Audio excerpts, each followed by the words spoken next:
Welcome to the Huskies Weekly Recap, a look at the week in Bloomsburg University athletics.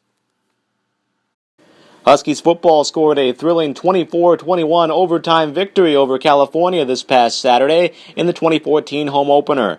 Junior Braden Drexler kicked the game-winning 32-yard field goal after senior Sean Mitchell delivered an interception on the first play of overtime. Mitchell, who also had a fumble recovery, was named PSAC East Defensive Athlete of the Week. Bloomsburg moved to 2-0 with the win and travels to Mercyhurst this weekend.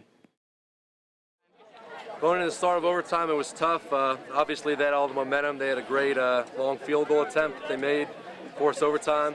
We were just going in with the same mentality we have all game with the D-line, just staying consistent all game, not getting too high or too low.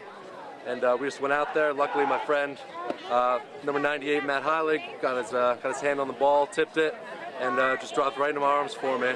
And can't thank him enough for that. But our defense the whole day just played tough.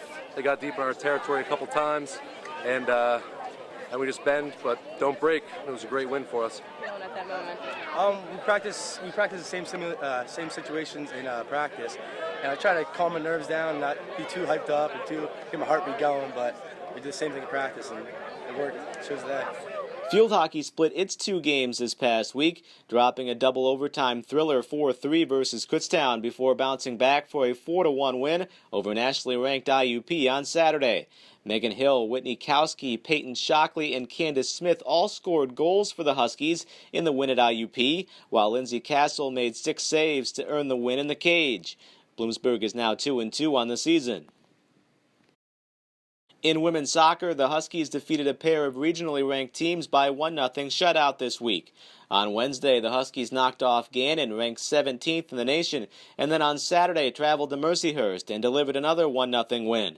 Freshman goalkeeper Megan Deek was in net for both games and was named PSAC Athlete of the Week. Jenna Fisher scored the lone goal in the Gannon win, while Chrissy Holland scored on a penalty kick at Mercyhurst. The Huskies finished the week at 2-2 on the season. Important thing for us is that we've been putting a lot of extra work into kind of a new system of play and a new defensive scheme, and to come out against Clarion IUP and not get wins, even though we're playing really well, we're concerned about the buy-in from the team. So today was really important because they needed to see that success comes when you put that extra work in. 1-0 is a good victory, shutout with a freshman keeper, with a really young team in front of her, was exciting for our coaching staff to say the least.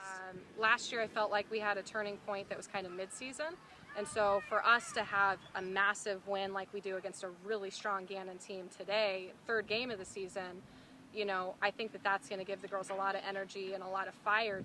Well, Ashley had the ball down in the corner, and she saw that Jenna and I were in the box, so she sent a ball in, and I noticed that the goalie was going to get it, so I just knew that I had to get a little toe poke in there in order for it to go in, and it got by the keeper, but then it didn't roll over the line yet, so then thank goodness Jenna was there and thought to follow the ball.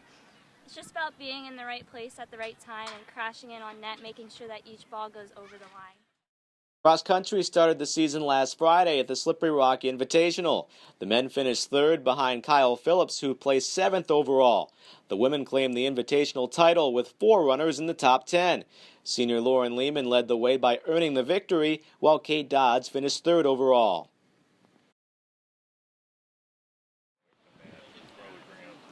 Men's and women's tennis got their fall seasons underway at the PSAC Singles and Doubles Championships over the weekend.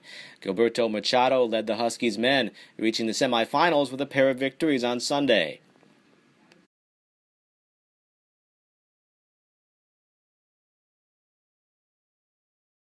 Men's soccer played just once this past week and suffered a 3-0 setback at NYIT. The Huskies, now 0-1-1 on the year, return to action Tuesday at Chestnut Hill and then have a pair of home PSAC matches this weekend, hosting doubleheaders along with the Huskies women on Friday and Saturday versus Pitt Johnstown and Seton Hill.